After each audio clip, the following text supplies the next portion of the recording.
So in this video, I'm going to show you how to take a year off and travel the world like I've done.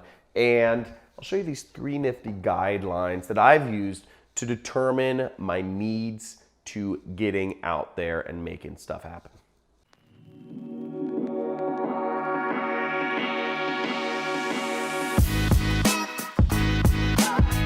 So in order to take a year off and travel, there's a few things you need to understand.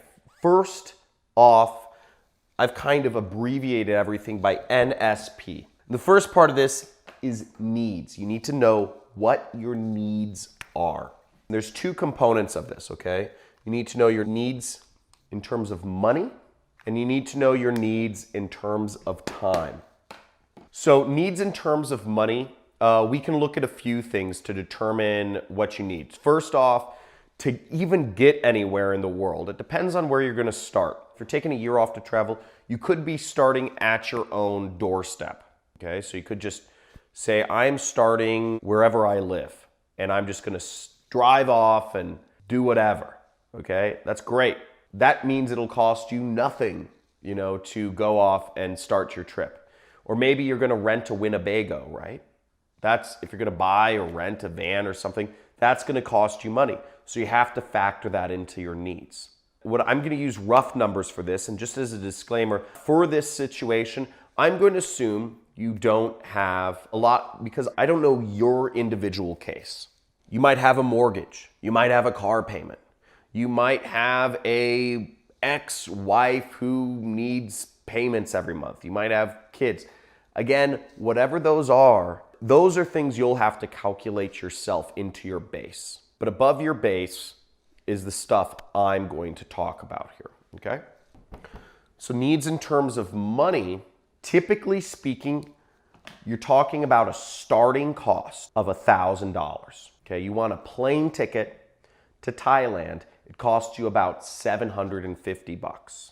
And to get phone service in Thailand or something like that, or in Bali, you're going to have to pay some money just to get a data plan in these countries. You might have to pay another $50 or so. So there's starting costs to getting situated anywhere in the world. You might need mosquito repellent. You might need shots. You might need vaccinations. There's a number of things. You might need to pay for a visa. So moving to your first place generally requires, some money, wherever that is. If it's Europe or Asia or whatever. So let's say to start, it's $1,000. Now, when you're traveling, here are some rules of thumb to use. And just to give you my experience, I took a year off, I think it was my junior and my senior year, to just travel. And what I did was I traveled a bit of the world. I traveled all around Asia, Southeast Asia mainly. And there have been multiple points in my career where I've taken months off at a time to just travel. And so all of these numbers come from my personal experience in traveling and doing this myself. So if you want to travel on the cheap side, after you've gotten situated, original $1,000, you'll need about $500 per month. I'd say that's the absolute cheapest that 90% of people, I believe, would be willing to go. I'm sure there are people who can talk about how you can spend even less than $500 a month, but generally speaking, I figure that you need about $8 to $10 per night to stay at a hostel or something like that. And you need about, something like, $5 or so per night for food or per day for food. Because in lots of countries like Thailand or something, each meal is, $2 or so. Now, if you want to travel more comfortably, I recommend about $1,000. If you have $1,000 per month to spend, what you'll get is a little more what I call comfortable travel. You'll be able to spend a little more. You won't have to stay in a hostel. If you have $1,000 per month to spend, you can stay in a cheap hotel certain nights, okay, if you're traveling, that have, like shampoo bottles and conditioner and body wash so that you can freshen up, a couple times a week. And also you can pay for some nicer meals here and there. But really $1,000 a month gives you more flexibility to travel, okay? If you're just looking to stay situated in one place, with minimal amounts of travel, $500 a month is good. But if you're looking to take a train somewhere or spend more money going to new countries and pay visa fees and stuff like that, that's going to cost you a little more. Okay, so you'll need a little bit more money to do that. And $1,000 a month will allow you to travel throughout, more countries, generally speaking. Now, if you'd like to be a little more comfortable traveling, $2,000 is a pretty good range to be in. If you want to take plane flights to new countries, every other week, or if you want to stay in a hotel or, a motel or something like that, if you want to generally eat what you want, $2,000 gives you roughly $60 or $70 per day to spend. And that gives you, $10 to $15 per meal.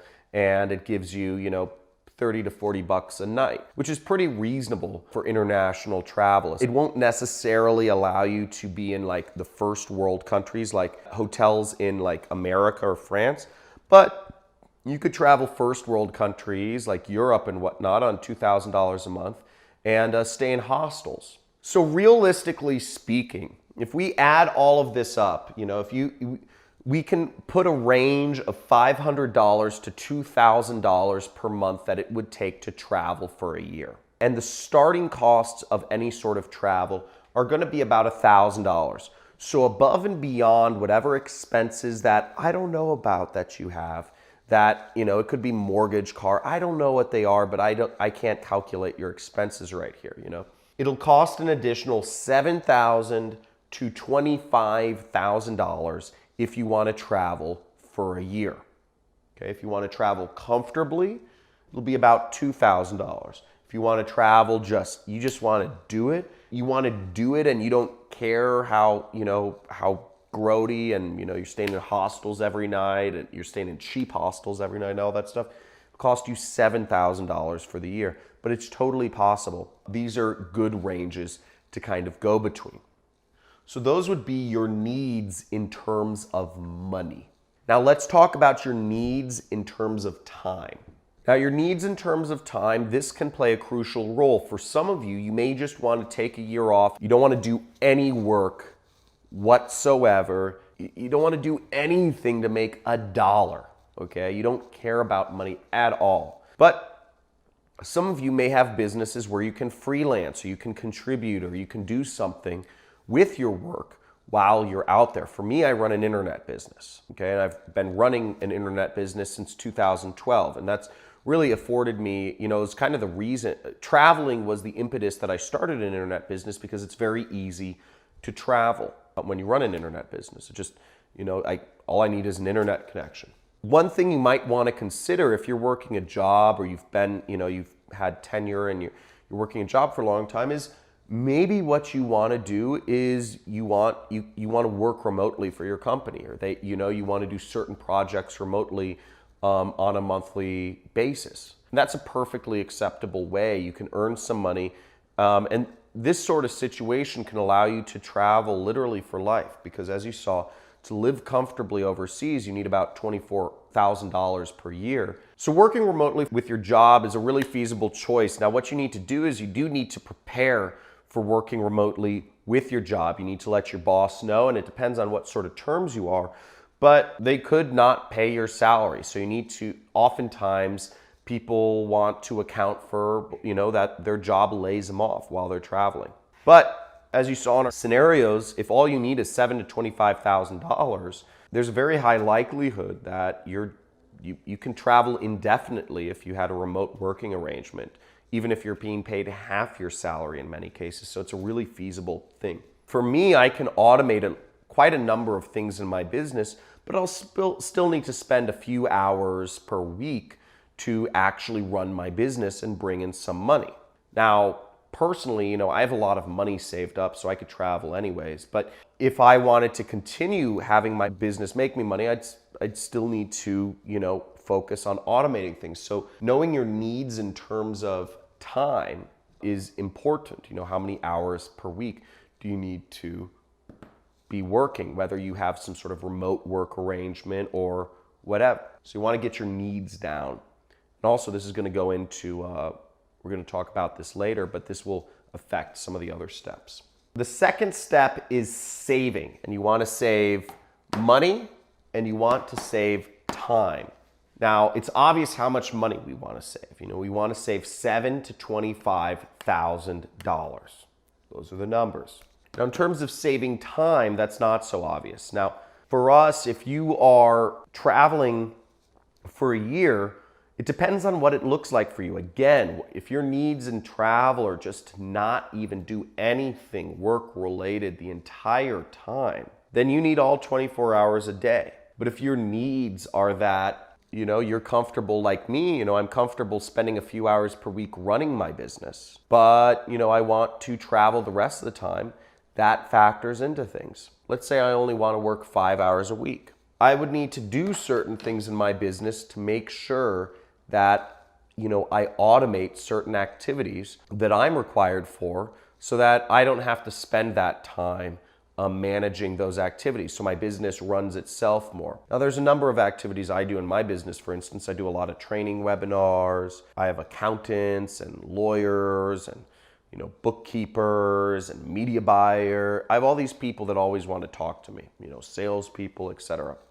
Tons of people always wanted to talk to me. And I would really need to automate a lot of these processes to make sure that, you know, I don't have all these people always wanting to talk to me and always expecting me on these training webinars and yada, yada, yada every single day. Also, in my situation, you know, I have mortgages, I have all this other stuff that requires time, you know. So understanding what your kind of basic activities are, you know, my life's a little more complex now, but, you know, I'm assuming some of your lives, you know, maybe your life has certain things that you'll need to maintain. You'll need to find ways to save time so that you can reduce the amount of time you need to spend on maintaining whatever it is you currently have. The third step is to plan. And this is the most exciting part, obviously. You know, once you have saved up the money and you've reduced the amount of time you need to spend in, if you're an entrepreneur or freelancer, or if you were just like, I'm out, you get to plan. And whether it's you go to Thailand or whether it's go to Bali, great places, whether it's you go to Morocco or Brazil or wherever these places are, you want to time around, you know, for me, I have to plan things around where there's going to be good, consistent internet access. Some of the most beautiful areas in the world don't have great internet access. So I need to pick beautiful places that do have internet access, you know, and consistent internet access. That's a big problem with a lot of countries. I also need to make sure, for me, I need to make sure I go to hotels or hostels or whatever that have internet access, not just some sort of like tethered mobile connection. I've been to so many hostels that, you know, they're like, oh, we have internet, but it's like a tethered connection to somebody's cell phone. It sucks. Which is funny. This Airbnb I'm staying in here in Utah, I didn't think it was going to be the same situation, but they have a tethered mobile connection. Their internet is out. But you want to plan around where you're going to be and where you're going to go and what the cheapest routes to get there are. Now, I hope you enjoyed this video. Make sure to like, subscribe to my channel if you want more information on how to work for yourself. And also comment if anything in particular helped you or kind of sparked an idea in your head. Let me know what it was and let me know how it helped you out. And even where you're planning to go. That's really exciting. So hope to see you travel the world. It is the best decision of your life. Travel for a year, it's amazing, and it'll change your perspective on things. Great seeing you, and thank you for this opportunity to share my gift with you.